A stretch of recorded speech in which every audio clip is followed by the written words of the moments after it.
Somos tu voz. Vamos a conversar en los próximos minutos con Demóstenes Quijada. Él es asesor político, profesor universitario, conocedor de la vida política en Venezuela. La ha vivido además en carne propia y ha pagado algunas consecuencias, realmente no esperadas, que no en la vida de ningún asesor político están, digamos, en el panorama, y es que estuvo preso en el DGCIM por el régimen de Nicolás Maduro. Vamos a seguir conversando el tema de la evidente o inminente proximidad de las elecciones. Todo parece indicar que en efecto el 28 de julio vamos a tener una elección presidencial. Y digo todo parece indicar porque vivimos en una situación realmente de muchísima incertidumbre. Darte la bienvenida primero, Demóstenes, un placer hablar contigo, siempre un placer conversar contigo. Gracias por atendernos. Gracias a ti, Jesús. El honor y el gusto es todo mío de compartir contigo en tu espacio. A veces me da la impresión de que en las últimas horas, las últimas semanas, uno se va montando en la ola de la esperanza, del deseo de cambio. Uno ve cosas que han pasado, a pesar de obstáculos que se han superado, uno ve que hay esa animosidad en la gente, sobre todo en el pueblo llano venezolano, en cada rincón, en cada pueblecito. Y uno, no sé, tal vez por los golpes que ha llevado en estos 25 años, puede acuñar una frase como pesimista de que tantas cosas buenas pudieran traer algo malo, ¿no? O tantas cosas positivas pudieran de repente esconder alguna tragedia más adelante. Yo no sé si tú lo puedes visualizar de esa manera, si ese es el ánimo en el que estás también, o si piensas que por el contrario tenemos razones justificadas para tener un optimismo razonable, vamos a llamarlo de esta manera. Sí, suelo señalar con respecto a eso que es necesario que mantengamos la voluntad de cambio sin ser presas del voluntarismo tal como lo definía Schopenhauer, ¿no? Un voluntarismo nihilista que abandona la contemplación de todos los factores que incorporan este sistema, que de por sí es bien complejo, ¿no? En efecto, está en este instante planteado un proceso para el 28 de julio, que no suelo llamar elección porque considero que las condiciones mínimas necesarias que debe reunir un proceso para ser denominado de esta forma no están cubiertas en este caso. Pero lo que es cierto es que es una alternativa para alcanzar el cambio político que es finalmente el gran objetivo de la lucha por la democracia, en función de que se plantea a través de esta vía de la ejecución del voto. Eh, Habiendo, digamos, adoptado esta estrategia de perseguir el cambio político a través de, el proceso del 28 de julio, a través de la inversión de votos, digamos que hay dos grandes ramas que soportan esta estrategia. Una es el mantener esa expectativa de cambio eh, con altos niveles de apoyo que se ha logrado a través de una campaña estructurada por distintos representantes de la alternativa democrática cuyos liderazgos se han abocado efectivamente a movilizar a la gente en torno a esta expectativa que hoy representa en términos procedimentales el candidato único de la unidad, que es Edmundo González Urrutia. Eso por un lado. Y por otro lado está todo el sistema de prevención de riesgos que debemos tener en cuenta en este caso, producto de que tenemos una referencia histórica inequívoca sobre cómo son manipulados procesos de esta naturaleza por parte de la dictadura. Y reitero y hago énfasis en dictadura.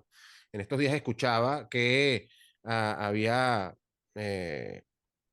varios analistas refiriendo a que no había, digamos, capacidad estadística o matemática posible de que en un proceso mínimamente estándar no se diera la victoria de la alternativa democrática. Y ahí está la clave del asunto, que este proceso no es ni cercano a ser mínimamente estándar. Nuestro problema no son los votos en su cantidad y en su expresión. Tenemos los votos, la gente está dispuesta a ejercer el voto con la intención de propiciar ese cambio político. Nuestro problema está en garantizar que esos votos se transformen en una decisión. Ese es verdaderamente el objeto de riesgo que hoy debemos abordar, y es sobre el cual me preocupo permanentemente. Entiendo que hay una natural y sana emoción en torno a la consolidación de todas las corrientes dirigidas a la lucha por la libertad en Venezuela. Eso genera evidentemente un marco emocional favorable que propicia las acciones necesarias para alcanzar esa victoria, pero siento que no hemos sido suficientemente proactivos en cuanto a el desarrollo de las condiciones que deben acompañar a ese proceso para garantizar que esa expectativa de cambio se transforme finalmente en el resultado que todos esperamos. Creo que ahí hay Ajá, pero a ver, más o un menos, espacio que no hemos cubierto. ok, vamos a aterrizarlo un poco más. Te leía en un tuit que el tema no es marcar los goles, en este caso serían los votos, sino que no te los anule el árbitro, ¿no? Porque una cosa es el gol, pero si no está validado por los actores del juego, incluyendo precisamente al equipo arbitral, bueno, el voto es nulo y no cuenta. ¿Cómo llegar a esa validación de ese voto o de esos goles? ¿Qué es lo que no se está haciendo, sientes tú? ¿Qué es lo que debería hacerse en este momento, por ejemplo? ¿Cuál es la recomendación que le puedes dar? No al pueblo llano, obvio, o bueno, como parte del proceso también, pero me imagino que un poco más arriba a la dirigencia que debe lanzar esas directrices y movilizarse en cuanto a cómo pedir, por ejemplo, más garantías electorales. A mí me parece que es prácticamente imposible. Te lo escuché, que lo citaste. ¿Cómo garantizar que el proceso va a ser lo más cercano a un proceso realmente, ¿no? Ya tú decías que ni siquiera lo podemos llamar elecciones. Yo creo que no hay tiempo para eso, ¿o sí? Sí, de hecho, recordemos que lo que podemos denominar como petición de condiciones está descartado. ¿Por qué? Esencialmente, el escenario más costoso en cualquiera de las aproximaciones de su matriz de juego para la dictadura, su escenario más costoso sin duda es su salida. Teniendo clara esta premisa, cualquier formulación estratégica debe estar supeditado a ello y entender que cualquier medida que pueda tomar la dictadura que vaya en la dirección de anular la posibilidad de su salida va a ser menos costoso que su propia salida. Eso es lo primero que hay que tener claro. En función de ello, entender que esa dictadura manipula en términos técnicos, en términos procesales y en términos de todos los elementos colaterales del proceso a través de mecanismos que todos conocemos ampliamente. Sabiendo esto, entonces, pedir o solicitar condiciones electorales está descartado en términos prácticos. Lo que tenemos que lograr en realidad es generar paliativos a esa prácticamente absoluta ausencia de condiciones electorales. Y en función de eso, ello se divide como en dos segmentos claramente visibles, ¿no? La sociedad civil dedicada a incorporarse a las iniciativas estructuradas para la defensa del voto antes, durante y después del proceso, porque recordemos que el voto no se defiende solamente el día en el que se ejerce el voto, sino muchos días antes. Eh, a través, por supuesto, canalizar esa iniciativa ciudadana a través de las estructuras que favorezcan la dirigencia política. Y a su vez, la dirigencia política debe tener como prioridades la defensa estructural de esa solución que está planteada hoy. Esa solución que está planteada hoy está personificada por el candidato de la unidad, Edmundo González Urrutia, y las tres tarjetas que lo soportan. Esos son los elementos estructurales que nos permitirían acceder a ese proceso. La dirigencia debe estar denodadamente dedicada a la defensa de esos elementos que no están al acceso de la población en general. La población en general, digamos, no tiene mecanismos directos de presión, coacción, negociación o lo que fuere que busquen proteger a esas figuras de la tarjeta y del candidato. Lo que puede proteger es al proceso desde sus trincheras naturales, que son la observación ciudadana, como te comentaba antes, durante y después del proceso. Entonces, básicamente las tareas hoy dado que ya se acumuló la expectativa de cambio, dado que ya se hizo una campaña sui generis que logró aglutinar la unidad no solo desde el punto de vista de estructura partidista, sino del punto de vista de la expectativa de la gente. Después de que eso está logrado, es decir, que ya tenemos los votos en gran total en las manos, eso está garantizado, nos toca entonces dividirnos la tarea, la dirigencia ocupada de que no le pase nada ni a las tarjetas ni al candidato, es decir, que no cerrar todas las alternativas que pueda tener la dictadura para introducir un malabar procesal que les permita afectar algunos de esos factores. Y por otro lado, la ciudadanía incorporándose a las estructuras dedicadas a la defensa previa, durante y posterior al proceso. Ok, entiendo perfectamente. Ahora, bueno, no sé si tú sientes que vamos en buen camino en ese sentido. Pareciera que se van dando por allí. Todavía queda bastante tiempo, además, para acomodar, enderezar algún entuerto que haya, sobre todo ponerse de acuerdo en las cúpulas políticas. Ahora, yendo a la parte de cómo se va desarrollando esta precampaña y de cómo va a ser en realidad, pues, en qué trenes se van a montar ambos, pareciera que dentro de todo al régimen no le está yendo nada bien. Desde ese punto de vista, tal vez es donde recibe el golpe más duro. Allí es donde se le ha generado una tormenta perfecta en contra, porque tienes al candidato a la reelección con una muy baja popularidad, muy poco que decir, muy poco a quien culpar, además, con unos ya con una dialéctica, con un verbo ya muy gastado, ya es más de lo mismo, es muy difícil comprar cualquier cosa que esté en estos días comentando Maduro. Y por la otra, entonces tienes a lo mejor de los dos mundos, porque ante un candidato como Maduro, casi cualquier persona pudiera ser ganadora en unas elecciones medianamente limpias, a juzgar por la baja popularidad que tiene. Entonces, ¿a quién le toca enfrentar? A un auténtico desconocido en la arena política venezolana, por más de que como ciudadano tiene una trayectoria. Y creo que esto además los hace a ellos lanzar como más manotazos, porque por ejemplo venían basando parte de su estrategia en luchar contra la Venezuela de los apellidos, apoyándose en el tema de que María Corina Machado tiene una ascendencia o tiene una tradición familiar. Pero imagínate tú, González es el apellido más común en toda Venezuela, hay casi 1 millón de González, no hay apellido más común que González, por ejemplo. Entonces, no sé si estás de acuerdo conmigo en que la tiene difícil en este momento el régimen como para tratar de, por vías normales, no caer más, porque pareciera que todavía puede caer incluso más, y está más cerca de caer más que de levantar un poco. ¿Qué estrategias Sí, plantearías tú si estuvieras en aquel lado, en el lado oscuro de la fuerza, como diríamos en la Guerra de las Galaxias? sí, sin duda es apremiante el escenario que atraviesa la dictadura en este sentido, porque, como bien comentas, el escenario polarizado de hace unos cuantos años en realidad hoy no existe. Y en función de la inexistencia de esa polarización, porque en realidad hoy no hay polos enfrentados, en realidad hoy hay una generalidad de la población en rechazo a la dictadura, que es un escenario muy distinto al que han enfrentado en otras ocasiones. En esa postura, ellos están tratando de implantar esa confrontación artificial entre polos para dar a entender que esa polarización aún existe cuando eso no es cierto. Por supuesto, el objetivo de ello es minimizar de alguna forma el efecto generalizado de rechazo.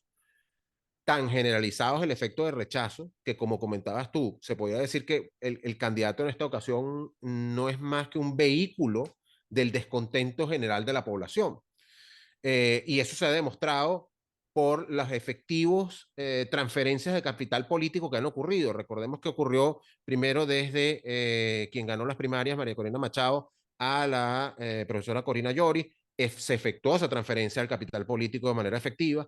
Luego, producto de otro atajo procesal de la dictadura, se dio una nueva transferencia de capital político, esta vez desde Lloris hasta el actual candidato Edmundo González Urrutia. Esa capacidad de transferencia sin pérdida demuestra que efectivamente el gran movilizador del voto no es el aspiracional sobre un determinado programa o un conjunto de ideas, sino sencillamente el identificar una alternativa como factible para el cambio político. Sí, sí, sí, sí. Siendo esa Es alternativa grave, por ejemplo, te factible, atajo ahí y para que continúes desarrollándolo. Eso se ve cuando llega María Corina a las manifestaciones o el propio Edmundo González. Por ejemplo, una de las cosas que espontáneamente dice la gente es libertad, libertad, libertad, ¿sabes? Ya es una cosa etérea, estamos hablando de un pensamiento incluso, ¿no? Colectivo. y llama poderosamente la atención porque en escenarios de degradación tan profunda de los servicios, de la capacidad alimentaria, de salud, de educación, que componen, finalmente se constituyen como la base de la pirámide de Maslow con necesidades muy básicas, llama poderosamente la atención que elementos más de carácter más filosófico y de valores que están por encima de ellos, como la libertad, sean el valor que aglutina la expectativa. Eso llama poderosamente la atención y demuestra que efectivamente hay un cambio desde el punto de vista de la población acerca de cómo adopta esta oportunidad que se plantea el 28 de julio, que nuevamente, insisto, es el resultado de la canalización del descontento generalizado y no de la existencia de una polarización, que es lo que pretende hacer la dictadura. Medidas que toma la dictadura con respecto a esto, bueno, varias. Por supuesto, seguir incrementando el inventario de obstáculos que van administrando para disminuir las condiciones electorales, como son, por ejemplo, la observación internacional, la inscripción del candidato que se desee, cambios de nombres de centros electorales para generar pérdidas de despiste, relocalización de inscripciones, procesos que ralentizan e impiden la inscripción de votantes en el exterior sabiendo el inmenso volumen de diáspora venezolana que existe. Toda esa serie de conjuntos están orientados a procesalmente hacer una acción preventiva o profiláctica sobre ese riesgo que identifica el régimen ante la coalición representada por el candidato de la unidad. Por otro lado, plantea ese enfrentamiento ficticio entre bloques que en realidad no es tal, buscando darse un poco de fuerza y minimizar en realidad el volumen mayoritario, absolutamente mayoritario de la población que rechaza. Eh, Tercer gran combustible de la dictadura es una mezcla perversa entre normalización, es decir, tratar de revestir de normalidad el entorno con trapos calientes, inclusive desde la fórmula discursiva, combinado con un refrito que ciertamente tiene poca llegada en la población en general, pero que está dirigido esencialmente a lo poco que le queda de su base original, que es el de la descalificación de la alternativa democrática, poniéndolos en los términos de los apellidos, la gente que va a robar los beneficios, etcétera, etcétera, etcétera.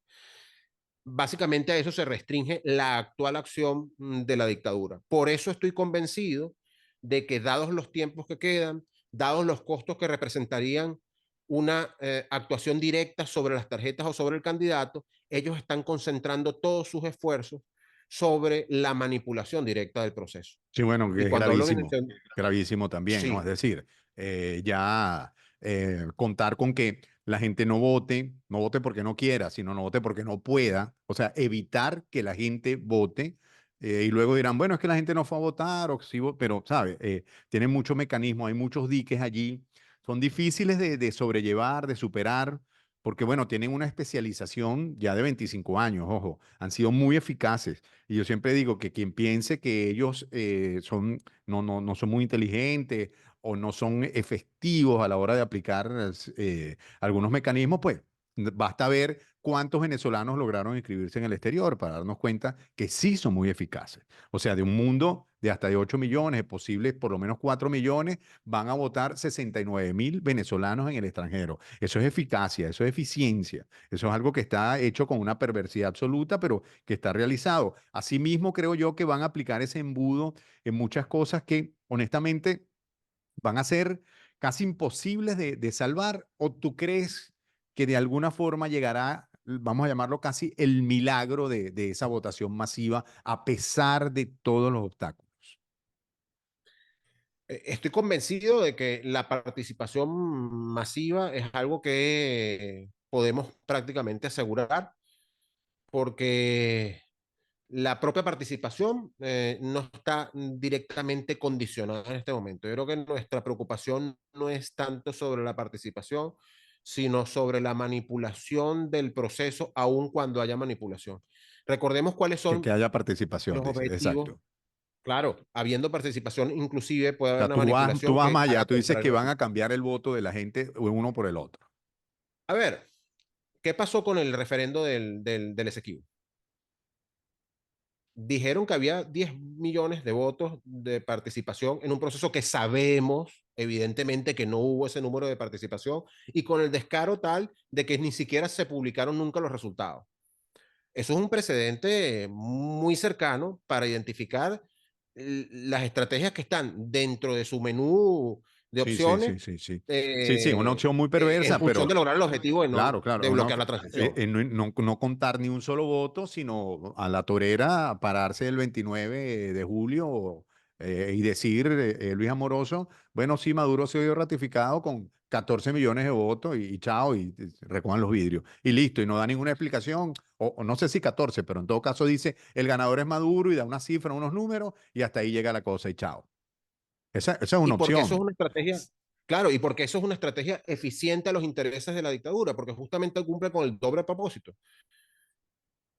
Culmina, digamos, el periodo de amenaza que representa la alternativa democrática hoy a través de la candidatura unitaria, la disminuye moralmente, la disminuye incluso en términos operativos, y por otro lado, sale, entre comillas, producto de esa manipulación, digamos, airoso de un proceso electoral que le permite presentar esa credencial a efectos internacionales y decir, mira, me sometí a un proceso de votación, volví a ganar contra el candidato que ellos quisieron y aquí estamos, buscando ese reseteo que es efectivamente lo que están persiguiendo desde el mismo momento en donde se empezó a evadir la responsabilidad sobre el incumplimiento del acuerdo de Barbados, cosa que la gente olvida muy pronto. Y es que venimos desde hace nada de cumplir, de ver el flagrante incumplimiento de un acuerdo de la talla del acuerdo de Barbados con un anexo que es menos público, que era ese acuerdo de Qatar, que también tenía unos componentes políticos y también hubo incumplimientos detrás de ello,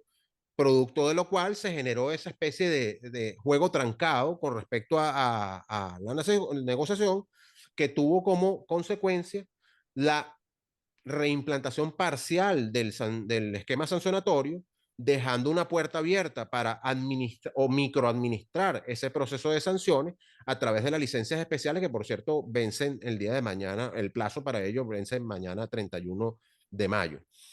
Eh,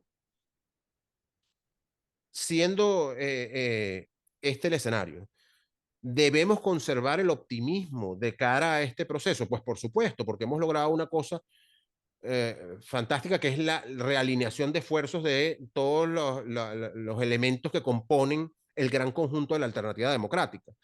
Pero tenemos que entender que cubierta esa fase motivacional, por decirlo así, enfrentamos ahora una fase procesal pragmática que se reduce a números. Y en estos días yo intercambiaba mucho en redes sociales con eso y tenía muchas críticas sobre, pero es que tú no puedes ver todo desde la matemática. Lo que pasa es que yo no me refiero a todo, me refiero exactamente a este momento del proceso. Este momento del proceso está particularmente signado por su análisis aritmético, estrictamente aritmético. Volvemos a nuestra estrategia, buscar el cambio político a través de votos. ¿Tenemos la cantidad de votos necesarios? Sin duda. Pero entre tener la cantidad de votos necesarios y que esos votos se transformen en la decisión que deriva en el cambio político, tiene en medio un laberinto procesal que es el que tenemos que sortear justamente desde ya, y es cuando yo me refiero que no hemos sido suficientemente proactivos. Considero que mencionabas tú, bueno, queda tiempo, son 2 meses, pero en realidad 2 meses no son tanto cuando empiezas a evaluar que la alternativa democrática requiere un mínimo aproximado de 120.000 testigos para destruir alrededor de todo el país, testigos que tienen que tener características de formación y experiencia ante escenarios de De propuesta de fraude adversidad, electoral. exacto. Además, Sí, de escenarios duros, difíciles, donde el mismo vecino se va a transformar en Hulk, ¿sabes? Va a ser el malo de la película, no va a ser ya su vecino porque él está con el PSUV y lo va a sacar de ahí, no va a permitir que entre, no les van a validar acreditaciones. Hay un universo de cantidad de cosas en casi la mitad de las mesas electorales que son precisamente, o de los centros electorales, que son de una sola mesa. Esa es una perversidad que el régimen se viene guardando esa carta, que es muy valiosa para ellos, ¿no? Es una carta sí. muy difícil de contrarrestar, ¿no? Una carta muy poderosa en cualquier juego, esa que están Y poniendo junto ellos. a esa, y junto a esa, todas las otras cosas que hemos ido advirtiendo que contrariamente a favorecer condiciones electorales, cada vez las restringen más. Si tú ves que tu adversario va a un juego de fútbol contigo y a lo que se dedica durante todos los meses previos es a condicionar reglamentariamente ese juego para favorecerlo, ¿cuál crees que tú que es su objetivo? Jugar ese juego en esas condiciones deformadas y tergiversadas para ganarlo y colgarse la medalla. Ese es efectivamente el objetivo. Hay que ser absolutamente claro sobre eso. Es decir, vamos a un proceso que representa una oportunidad de cambio político, pero que está conceptualizado por ellos, me refiero a la dictadura, como la trampa perfecta para lograr ese doble propósito que te comentaba de disminuir la alternativa democrática con un golpe duro operacional y a la moral, y por otro lado, levantar el diploma de que se hayan sometido a un proceso electoral del que hayan sido victoriosos. Sí, que ahora no pueden ser, digamos, cuestionados por 50 países del mundo, porque es un proceso en el que había una tarjeta, había un candidato que además el mundo entero está viendo que junto a María Corina recorre el país, en fin, que entre comillas, pues está esa contienda electoral. Entonces, estratégicamente hablando, en ese escenario, ese peor escenario, Luis Amoroso dice el 29 de julio, ganó Nicolás Maduro, la oposición, ¿qué debe hacer? No me refiero solo a la gente, sino también al liderazgo Sí. político, porque a veces en ese momento, en no pensar tal vez en el peor escenario, creo que a veces ha faltado como, le ha faltado gasolina, estamina que llaman los deportistas, Sí. a la unidad opositora. Debo ser sincero con respecto a la preocupación que reviste para mí ese escenario, en función de que creo que los esfuerzos, de manera genuina, pero tal vez un poco ingenua, se hayan asignado tanto en el escenario positivo de la victoria. Siento que se ha abandonado por razones naturales y lógicas, se ha abandonado el contemplar ese escenario adverso sobre el cual habría que desarrollar mecanismos eminentemente de dilema confrontativo que solamente pueden ser operados y activados por factores externos al sistema. Lamentablemente, ante una situación donde se concreta efectivamente un fraude y se ha manipulado ese proceso, eh, los mecanismos efectivos para revertir una situación como esa no reposan exclusivamente en las acciones de quienes hoy se dedican a la lucha por la libertad dentro del país, A porque lo están mejor, a lo mejor por insertos eso, dentro de a lo ese mejor por eso sistema mismo, autocontenido. perdón, a lo mejor por eso mismo no está tan planteado ese escenario, porque tú no tienes las herramientas para enfrentarlo, ¿no? Porque estamos hablando ya literalmente es de una confrontación, que sería el camino, ¿no? Y es muy irresponsable para cualquier político decirle a la gente, vayan a las calles, manifiéstense y tal, y, ¿sabes? Vayan a que los maten, pues, por decirlo de otra manera y de otra forma. No es sencillo y como dices tú, harían falta entonces la actuación de factores externos. Que por cierto, Necesariamente. que por cierto, no sé si tú crees que este sea el mejor momento de esos factores externos, porque pareciera que Estados Unidos, que es un jugador importantísimo en todos los juegos, no está muy dado, además no está en el mejor momento de su historia porque él mismo está mirando hacia adentro porque vienen sus elecciones y pareciera que el actual gobierno tampoco es digamos, el actual gobierno ha dado unas concesiones muy obvias al régimen de Maduro, entonces no pareciera haber mostrado unas cartas de como de rigidez, de autoridad, de si te pasas de la raya, esto va a traer consecuencias. No me parece a mí, pero puede ser que uno esté equivocado y a lo mejor están jugando al Casaguire, yo no me he dado cuenta, no lo vi, no lo sé, y en el momento menos oportuno, pues viene la jugada maestra del jaque mate. Bueno, eso es una expectativa razonable que deberíamos albergar todos, pero no necesariamente factible.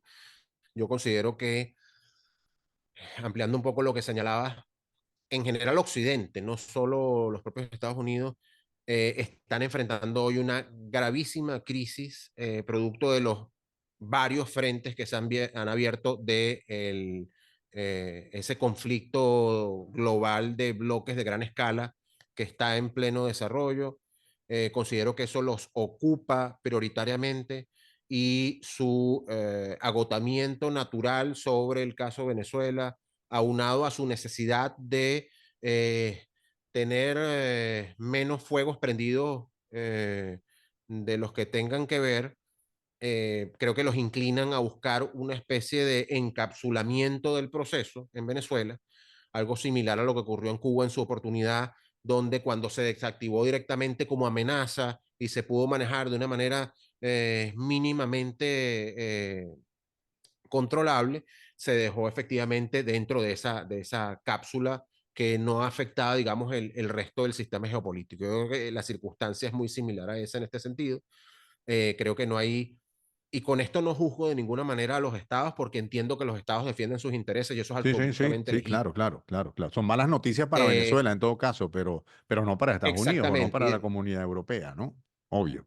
exactamente, y Bueno, desde sus perspectivas, desde cada una de sus perspectivas, entiendo perfectamente esa posición. Eso justamente es sincrónico con el adelanto de la fecha de la elección. El adelanto de la fecha de la elección no solo corresponde con la simbología política del 28 de julio como cumpleaños del fallecido Chávez, ni nada, no, no es solamente eso. Tiene mucho que ver con la necesidad de resolver ese nudo gordiano que representa ese trance antes de las elecciones de Estados Unidos, porque evidentemente ellos necesitan provocar ese reseteo al que te hacía referencia yo previamente para enfrentar posteriormente el cambio que pudiera ocurrir en Estados Unidos y en el resto de Occidente, ya sentados en una silla un poco más firme que les permita dar la cara a esos nuevos planteamientos de acercamiento, de negociación o de lo que fuere. ok. De hecho, esto es una escuela que no es nueva. Si recordamos un poco lo que ha ocurrido, por ejemplo, con Rusia, el canciller de Rusia, Lavrov, tiene 25 años siendo el canciller. Y eso, esa escuela soviética ha sido transmitida a cada una de las sucursales del autoritarismo global, dentro de las cuales entra Venezuela como cabeza de playa de ese autoritarismo global en América. Eh, y efectivamente ahí la táctica consiste en soportar cuanto sea necesario para navegar por encima de los cambios de los otros. ¿Qué sucede con un caso como el de Lavrov? Tiene 25 años siendo canciller y ha visto a cuántos secretarios de Estado de Estados Unidos sentados. A 5 distintos o más. Sí, cada ¿Qué uno en lo que sucede se cuando se sienta con sienta ellos? tiene que empezar a abrir el libro de su oponente cuando el otro ya pues, tiene todo el camino recorrido. Sí, bueno, como dicen por allí, hay sistemas que no ven las cosas en meses, en semanas, ni en años, sino a veces incluso en décadas o en siglos, ¿no? Pudiera ser un poco la historia macro de la filosofía detrás del régimen, si es que hay alguna, ¿no? Debe haberla tal vez, a lo mejor. Ahora, este escenario que no es para nada agradable, también trae muchas consecuencias para el propio régimen, porque pareciera que va a ser muy difícil vender esa salida, vamos a llamarlo así, o vender ese triunfo, vender ese pote de humo. Yo creo que poca gente se lo va a comprar. Pareciera que es tan Sí, evidente la derrota que muy poca gente va a comprarle eso, y eso tiene un costo, obviamente. y por eso han sido tan medidos con la administración de sus amenazas. Recuerdas que hace pocas semanas estaba prácticamente aprobada ya la ley dirigida a controlar las ONG y después hubo un manejo ahí que demoró ese proceso. Eso fue un elemento significativo para identificar cómo el régimen está administrando sus amenazas porque sabe efectivamente que tiene que encontrar un sutil balance entre el condicionamiento de la situación que le permita efectivamente salir con el resultado a favor en el proceso de 28 de julio, sin que esas medidas que le permiten eso sean tan obvias y con costos políticos tan altos que le resten valor a esa acción. Entonces, por eso es que hemos tenido esa percepción del último aproximadamente mes y medio de movimiento entre algodones de parte de la dictadura que mantienen sus aspavientos autoritarios para mantener, digamos, su postura y,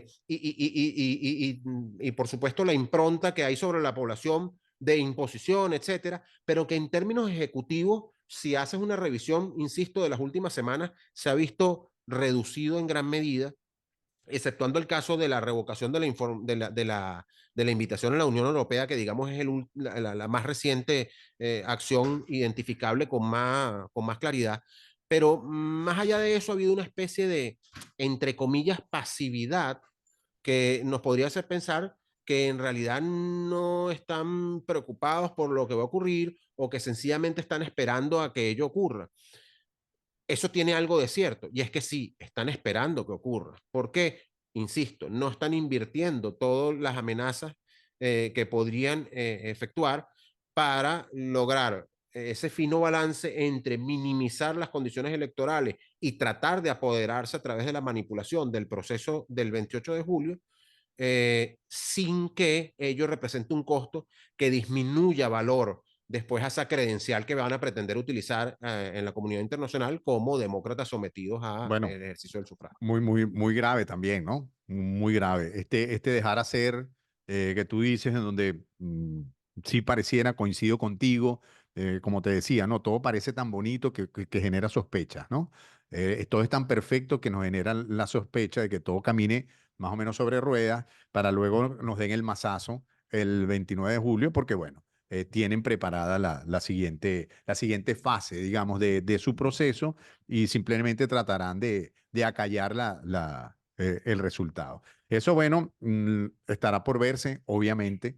No tenemos tampoco una bolita de cristal para saberlo, pero me encantó conversar contigo. No sé si ya al cierre, alguna conclusión tal vez, alguna reflexión final, algo que decirle a la gente que obviamente, como decíamos al principio, está montada en la esperanza y con razón además, o con aspiración de tener esa esperanza.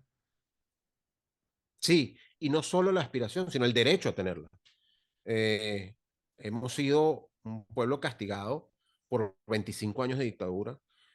Pertenezco particularmente a un grupo particularmente afectado por ese ejercicio autoritario que son o que somos las víctimas de persecución, secuestro y tortura por parte de los organismos represivos de ese Estado secuestrado.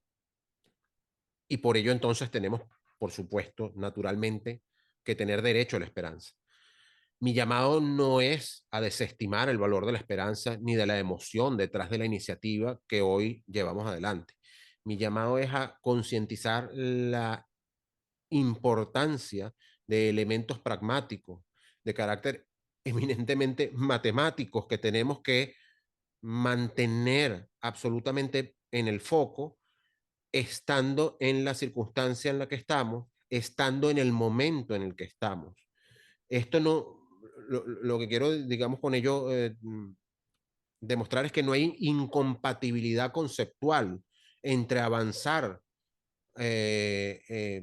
digamos, impulsados por un optimismo sano y natural, y también tener plenamente contemplado todo este complejo sistema de riesgos que estamos enfrentando para que esa expectativa de cambio, ese ánimo, esa emoción se canalice en ejecución de acciones específicamente dirigidas a anular esas amenazas que vamos a enfrentar.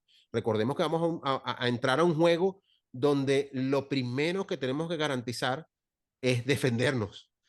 ¿Cierto? Y cerrando con lo que comenzabas acerca de mi comentario más temprano, es un juego en el que no solo tenemos que hacer los goles, sino asegurarnos de que no los anulen.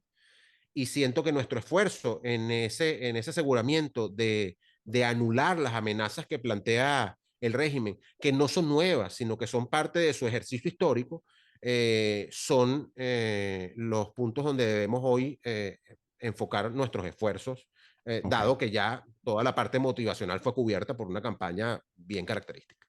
Magnífico. Muchísimas gracias por estos minutos. Encantado de conversar contigo. El placer ha sido todo mío, Jesús, siempre a tu orden, siempre un placer y un honor compartir contigo. Demóstenes Quijada con nosotros, asesor político, profesor universitario, estuvo preso en el DGCIN, como también él mismo comentaba. Seguimos en este análisis de la situación del país de cara a este proceso que seguramente enfrentaremos el 28 de julio. Somos tu voz.